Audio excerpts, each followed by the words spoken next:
Is the DJI Neo 2 the best and most affordable beginner drone you can buy right now? Well, I wanted to find out, so I went to the DJI store and picked one up. I tested everything: the footage, the stability, the tracking, the gesture controls, the Wi-Fi range, and of course the real flight time. And honestly, some things really surprised me, especially for a drone this cheap.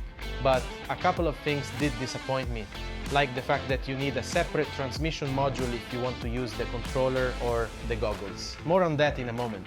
So in this video, I'll share my full experience with the DJI Neo 2 and tell you everything you should know before buying it. So let's get straight into it.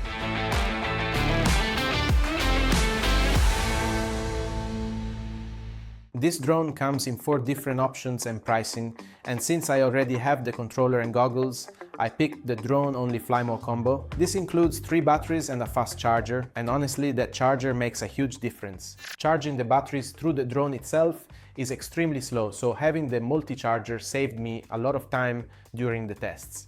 It also comes with 49 GB of internal storage, but keep in mind that there is no micro SD card slot, so once it's full, you'll have to offload footage before flying again.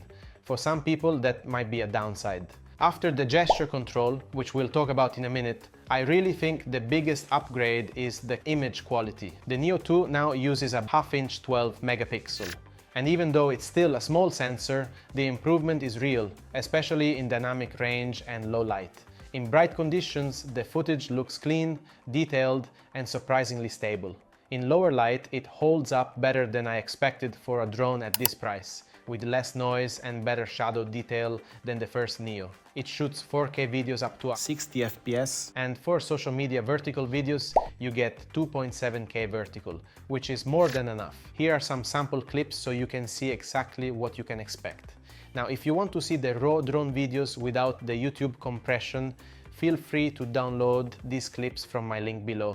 And leave a like if you are enjoying this video. I'd really appreciate it. Another big change is the new dual-axis mechanical gimbal. It's not a full 3-axis like the bigger DJI drones, but compared to the first Neo, which relied mostly on electronic stabilization and a basic 1-axis gimbal, this is a huge step up. The horizon stays level even during quick turns, and small bumps and micro vibrations are reduced a lot.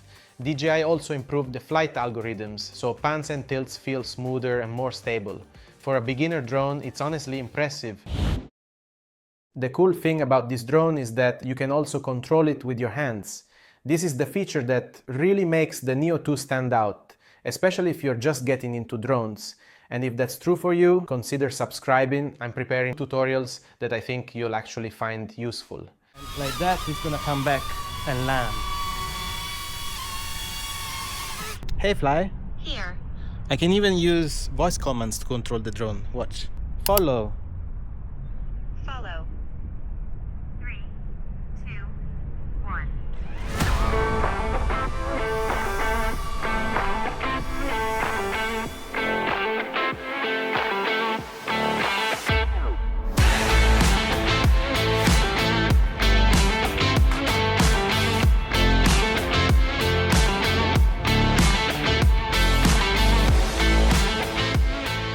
Amazing.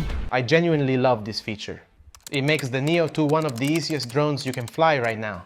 Tracking is also improved. The Neo 2 now uses a smarter system that understands movement better, so it's less likely to lose you when you pass behind objects or when the lighting changes. In my tests, it held onto the subject surprisingly well. Even when I changed direction quickly, passed close to bushes, or moved with a bit of speed. It's not on the level of a Mini 4 Pro, but for a beginner drone, it stayed locked on me better than I expected. There's also a mode specifically tuned for cyclists, which keeps the motion smooth when following curved paths or uneven terrain. Out of the box, the Neo 2 uses standard Wi-Fi transmission. It's totally fine for beginners and short distance flights, giving you up to around 500 meters of range. But here's the thing, if you want to use the DJI controller, the goggles, or the motion controller, you must attach the external transmission module, which is included only in the packages with controllers. If you're like me and already have the controllers, then you can get the drone-only version and buy the transceiver separately. It's not expensive. With the module, the range jumps up to 10 kilometers, and unlocks manual FPV control to another level. This is one of the reasons I said earlier that a couple of things disappointed me. I wish the drone had the transceiver built in, but at least the option exists and you can upgrade later as you advance. DJI claims around 19 minutes of flight time, but let me give you the real numbers. Flying normally, a mix of forward movement, some tracking, and a few quick direction changes, I consistently got about 10 minutes before needing to land. If there's wind, expect slightly less. And honestly, this is totally normal for a drone this size and weight. That's why I recommend getting at least 2 batteries. Or the Fly More combo like I did. Now, can this drone avoid obstacles? This matters a lot, because losing line of sight is the #1 reason beginners crash drones. And obstacle awareness systems can literally save your drone. The Neo 2 can detect obstacles in every direction using its visual sensors, and it also has a LiDAR sensor on the front which prevents the most common mistakes, like drifting into branches or misjudging your distance. And despite being lightweight, it handles moderate wind surprisingly well thanks to the improved flight algorithms and stronger motors. It's not on the level of a Mini 4 Pro, but for a small beginner drone, it's more stable than I expected. As for noise, it's similar to most small drones.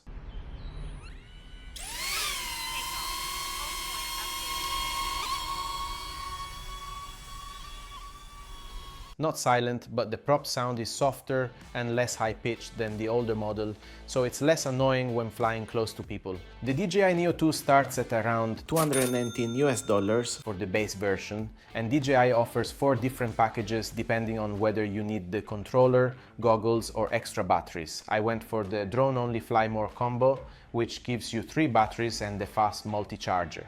And honestly, if you want more than a few minutes of flying time, this is the version I recommend. I'll leave some affiliate links below if you want to check the current prices or grab the bundle that fits your setup. So, should you actually get the DJI Neo 2? If you want a drone that's easy to use, reliable and affordable, this is honestly one of the best options you can buy right now. The footage looks great and offers plenty of features like the gesture controls, tracking a moving subject, and the obstacle awareness gives you more confidence when flying. Yes, I wish the transmission module was built in, and yes, the battery life is a bit short, but that's normal for drones of this size. And if you're a beginner, a traveler, or content creator who wants something small, easy and reliable, the Neo 2 is all you need. It's already available worldwide, but with the recent talks about a possible DJI drone ban in the US, we might see delays depending on where you live. So consider subscribing to stay updated and let me know in the comments if you're planning to get one. Now, since you watched until the end, you might also like my next video. Click here to watch it.